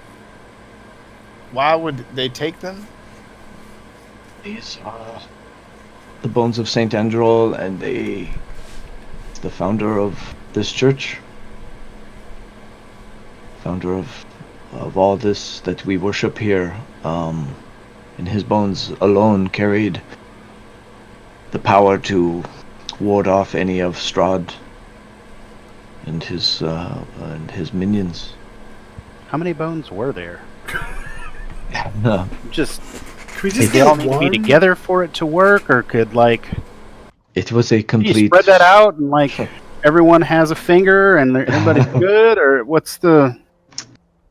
We would need them all back, and it was the entire makeup of Saint Andrel.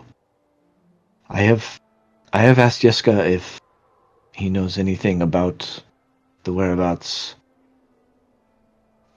He's just as maybe timid as I am. He told me yes, but he was unwilling to divulge that. So like the little runt sitting outside knows, but he doesn't want to tell you. You can't intimidate a small child into getting the truth? He, Tack walks outside but to where the little kid is. well, Yeska is a very fragile being. I am his father for the time being. Right now, he was orphaned and he saw things that no little boy should see. So pushing him only is going to push him away, and I cannot do that to him. But I'm afraid that he knows something, and he is maybe too intimidated to say. Does the name Mother Wagner mean anything to you? Yes, of course. That is. What do you need to know with them?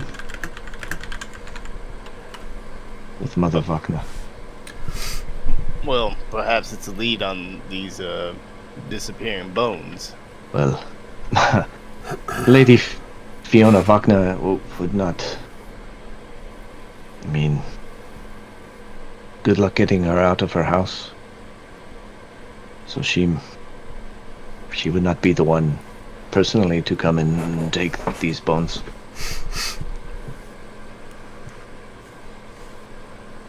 I mean, she is no fan of the Burgermeister, I can say that for sure.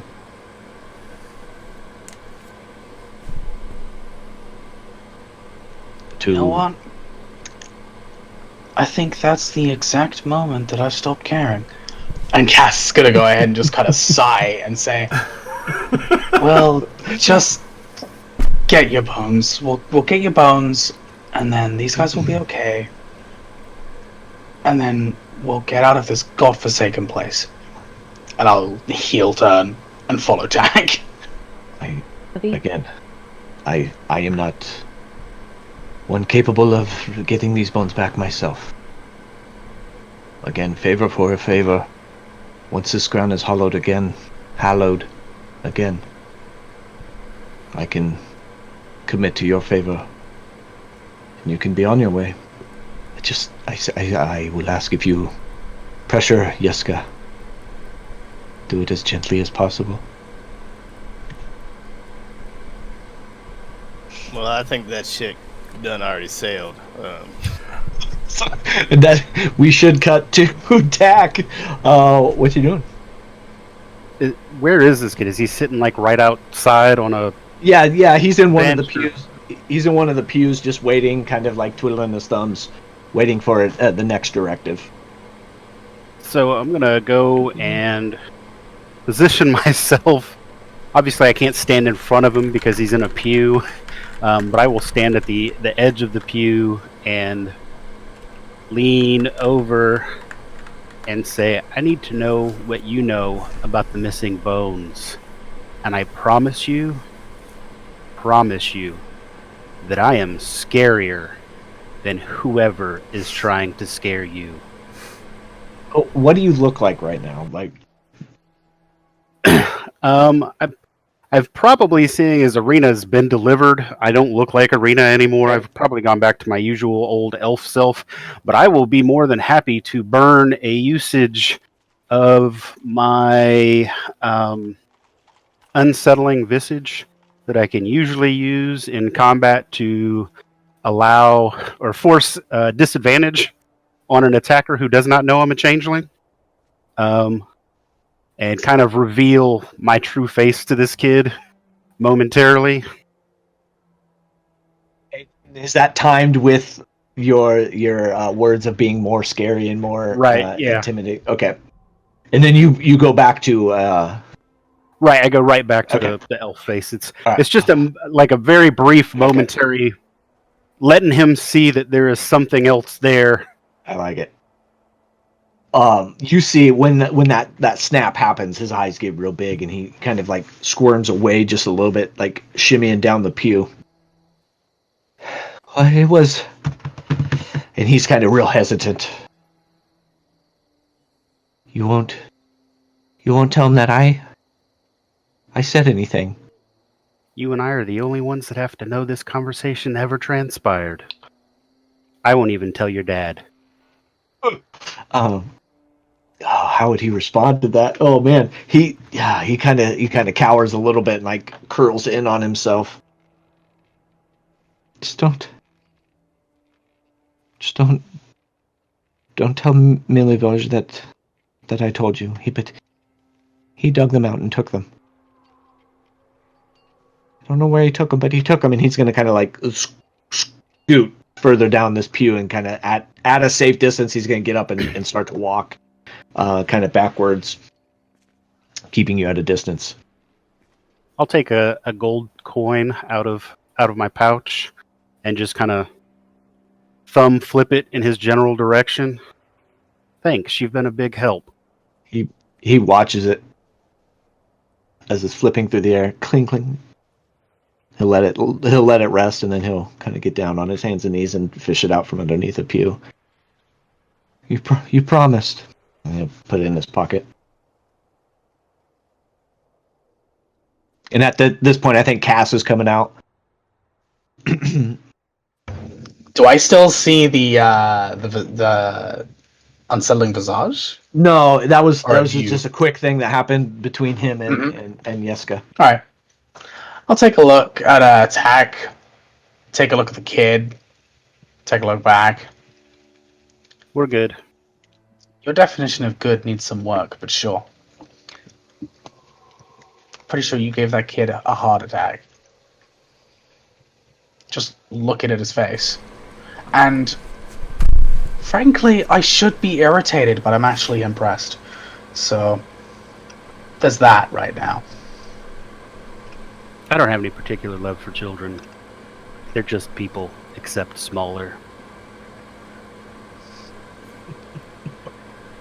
After the amount of time we've spent in Barovia, I am inclined to agree. We'll cut back to the room with Father Lucian. Please. And kind of that tail end of the message of him being gentle with Yeska. Favor for a favor.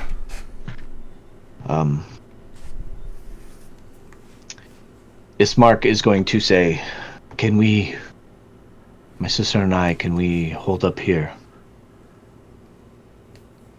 Well, and kind of protect ourselves here while, and he's looking at Myrna while he's saying this, of course, while you find these bones.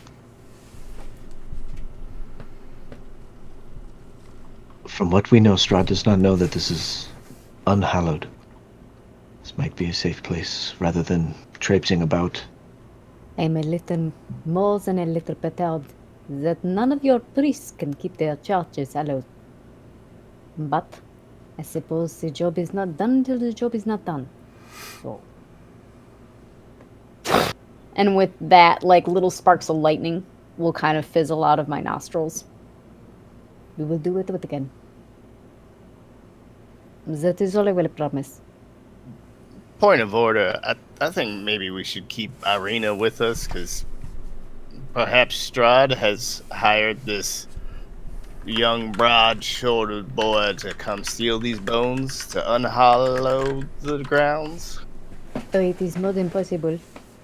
And for once you had a good idea, Bull. Well, And then Father Lucian chimes in.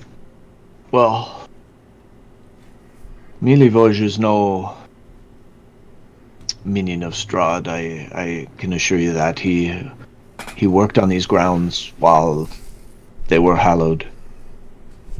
He is. I can't tell you why he would have done this, but he has some temperament towards the Burgermeister. He is struggling to take care of his brother and his sister. I'm sure there was a reason he did this that is outside of control of Strahd.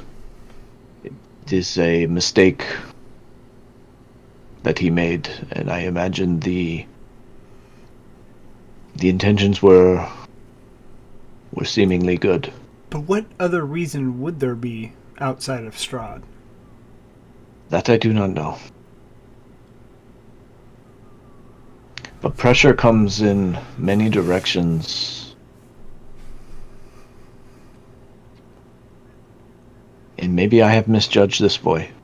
And that is a very real possibility. Or maybe you're not judging him enough. because It's, if he's taking the bones, there's a reason for it, and I doubt it's something outside of the main reason everybody's worried outside of this place. that is an answer I do not have. And maybe there's a point in my life, as short as I have left, where the good intentions should not be measured. They should not be the first thing that I think of. That's true.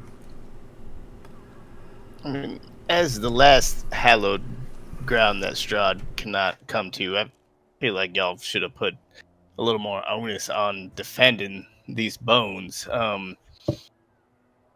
And to speak of Visage's, I guess, motives, as a great bard once said, cash rules everything around me. Get the gold. So I'm sure he was paid well. I imagine that he was, and I hope he did it for money and not for Strahd. It's much better. Does he? Sorry. No, go ahead, Adam. No, you got it. I was gonna say, does he have any other ties outside of you? He has his brother and his sister that I know he is caring for. I know that he works hard. He collects his money. But again, I cannot give him enough. Outside of that, I do not know that he might have a connection with anybody. Sounds like we should just go talk to him, right? That would be where I would start, yes. And I could be wrong. It may not be Milivosh that did this. But he has been acting a little strange. I know that Yeska has been keeping distance. Well, I'm sure our friends will find that out for us. But anyway, if you want to, please start this investigation. I will get Irina and Ismark set up. I will do my best to keep them safe. Ismark, you look like you are armed and can wield that sword. Can I insight check him throughout this entire conversation? Yeah. Yeah, you can. sure. All right, 13. Let's do 15. What are you looking for exactly? Like, just honesty or? Well, yes, and specifically around the question of anybody outside of Strahd, or does this person have any connections other than, Yeah. Okay. So during that point in the conversation, you can see him kind of like firing some synapses and trying to like file in like, where have I seen Milivaj kind of gallivant around with any other points of contact, and he was pretty honest. He was coming up with nothing. Every thing that he kind of answer he came up with was brother and sister, works long hours, goes home to brother and sister, take care of them. So yeah, pretty truthful in his response there.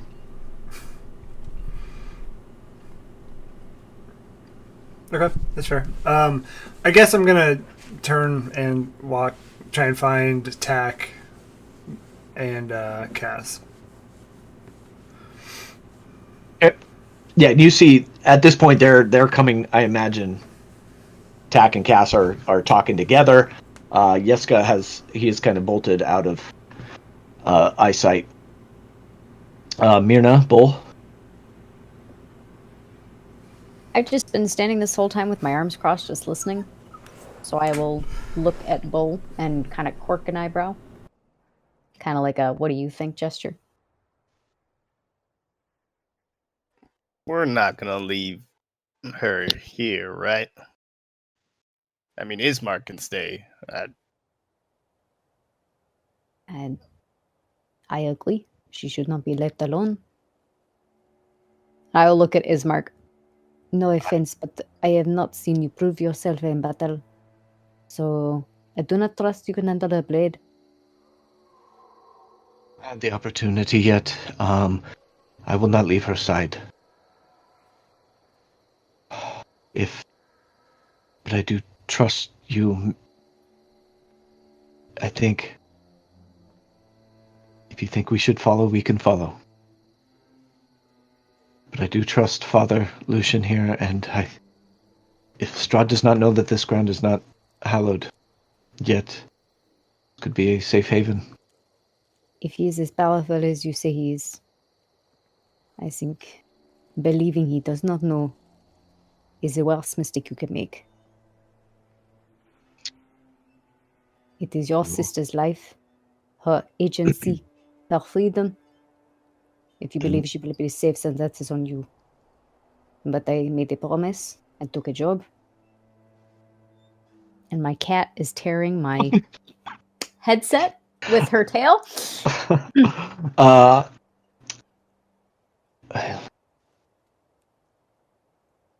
We will follow then. I just hope it's not a mistake. Oh, don't follow. But either way, I am not leaving your side.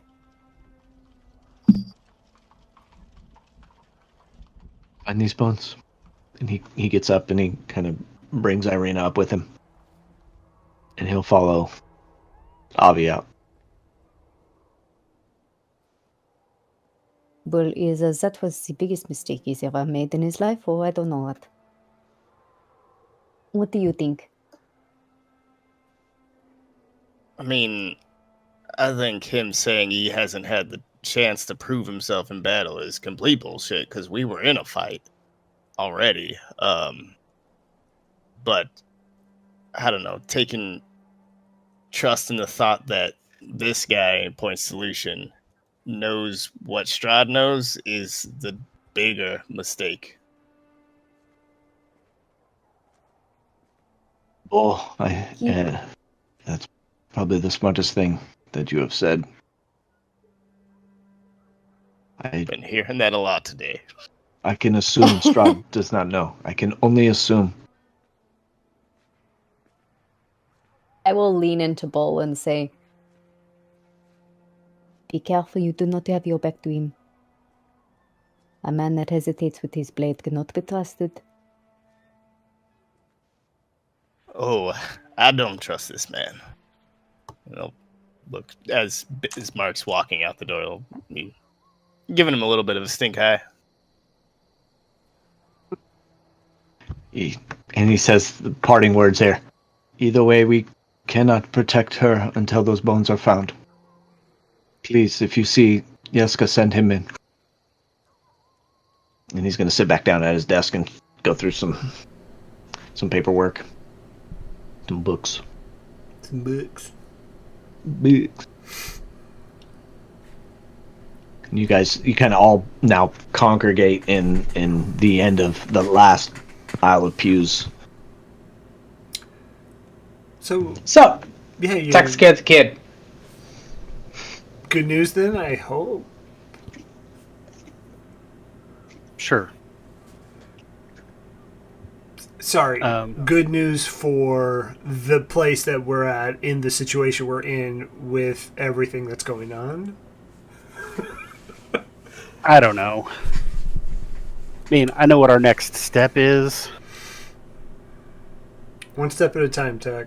That's what I learned. I agree. Question is, are we ready to go, hold some people for ransom? I'm gonna look at Bull. Let's go find the digger's family. You think... Actually, yeah, who am I kidding? Around this place, that's probably going to be the only thing that actually matters.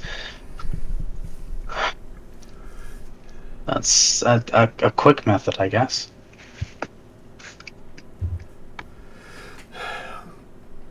Well, I guess let's go. The sooner we do this, the sooner we can get the... I don't even want to say get the hell out of here, because where do we go? This place seems to be the safest place yet. We were supposed to talk to Madame Eva, so I imagine that would be next. It's probably a good idea. Yep, finish this. Get rid of the dead weight. My vote's on Spooky Windmill, to be honest. I want to pop my head back in the office where the father is. And just kind of call from the door. I don't want to like step all the way in, but just yell, "So where's that digger live?" He has a house closer to the center of town. But don't tell me you're going to harm his brother or sister. They have nothing to do. Methods aren't your concern. Hallowing the ground is your concern. Methods are left to us.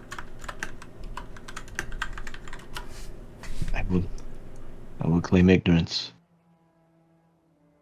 Do whatever helps you sleep better at night. So what's his house look like? He lives east of the stockyard. Down right along the main road.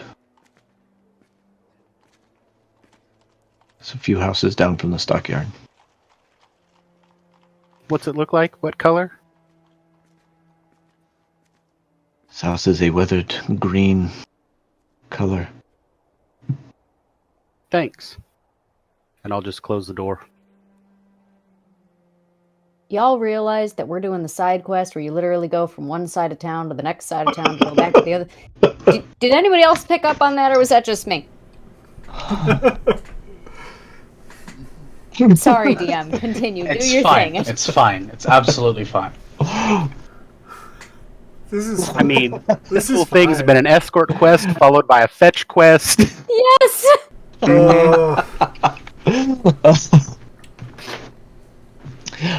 So are you heading outside? Is that the plan? Yeah. All right. Oh. Let's go to the gravedigger's house.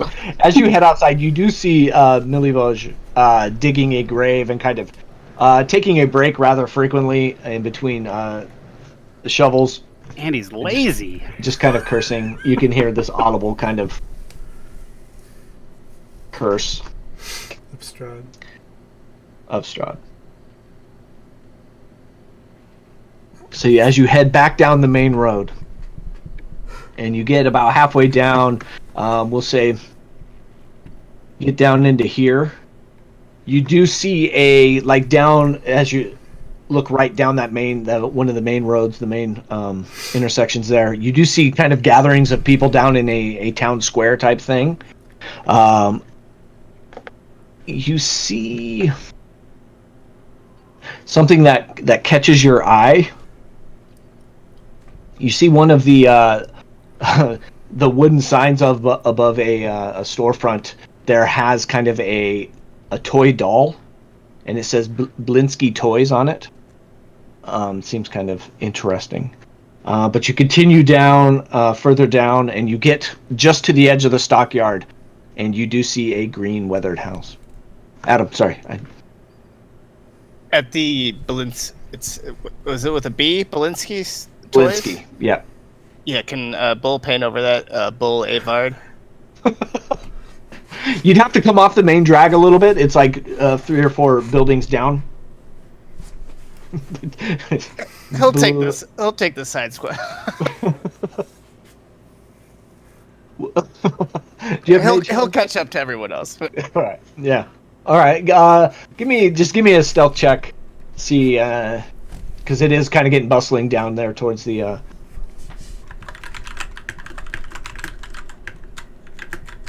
That is 14. All right. Yeah, you're able to kind of quickly step up on the railing of the deck, the porch there, and kind of at the extent of your reach, and get bull Avar. But it's kind of not your best work because you're doing it rather quick. And you guys move on, catch up. You find this green weathered house next to the stockyard. And that's where we'll end it for tonight. And we'll come up with this, the threatening of two young children, brothers and sisters, of... We're not going to threaten them. Hold them hostage. Yeah, ransom. I don't want to put words in your mouth, but you are going to threaten these children. Just a little bit. Anyway, yeah, Blinsky Toys, love it too, Troke. It's a good spot. Anyway, I don't want to reveal too much. So that was episode 9 of Curse of Strahd. Thank you for hanging out. Chat was active tonight. I appreciate it all. You guys are amazing players. Amazing, good job. A lot of role playing tonight, guys. And there was a good stretch of like 3 minutes where I talked to myself. Can't say I've done that before for that long. So I will check that off on my DMing experience. We're proud of you. Very proud. Box there. So you guys are there. We're in Vallaki. We'll see what happens next time. Catch us in 2 weeks from tonight as we pick this up again for episode 10, double digits. In 2 weeks. Reminder, tomorrow Ray is running a Dreaming River D&D 5e one-shot for our community one-shots, which will be the end of our season, second season of these, for keeping track at home. New ones are coming in. If you'd like to get in on those on the DM side or the player side, check out our Discord down below. Go to the Community One Shots channel. Tons of documents or pinned messages in there for information for you. Huge thank you to everybody. Thank you for coming out. Appreciate it all. We'll see you next time.